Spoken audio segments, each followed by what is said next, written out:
wae lah dal. Wis anggene. Iya wae. Ayo kepyake njaluk negara. Sik aja kesusu. Mengko mundhak kleru. Lho, lah kleru piye? Aku wis wani wong pikulun padha wenang. Pancen iki dudu pakaryanku lan dudu kewajibanku lan dudu titi mangsane. Lho, lah terus aku wis bakal nampa kewajiban dhewe besok. Yen wis teko wakyaning mangsa kala Siwa Mandra bakal prisa. Lah terus kondur menyang papane dhewe-dhewe kewajibanku tak rampunge. Oh iya, manut bisa nggene cah bagus ana. Wong jireh getih wedi mati.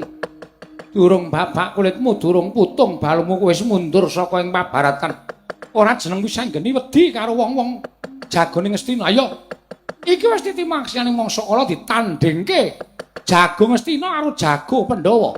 Kowe bocah wingi sore wani karo wong gerang. Ora minggat tak damu dadi kuwanda.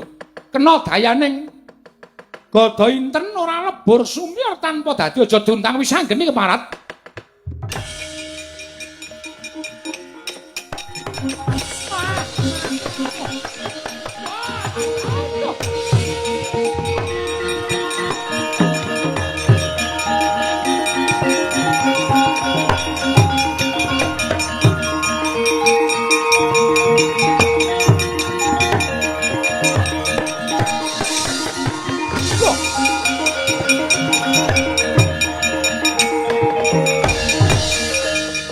Kagangan ing Putra.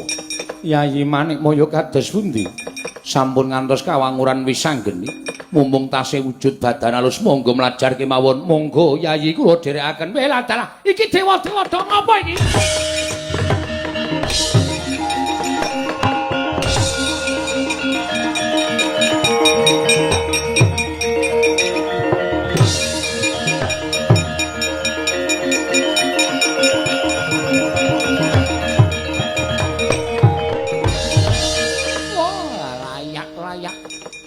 Mula digdayane kliwat ukur.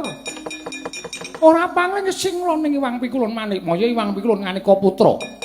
Lan Iwang Pikulun Nyama Dipati sing ninggal sandangan kadewatan wujud jalma semantah. Ya. Yen ta pancen mengkono aku trima karo lakon iki. Ya mangsa kala besok yen wis meka titi wayaning mangsa kala nggonku duwe kewajiban bakal tak lakoni kanthi tuntas. Tak bali nang Amarta aku.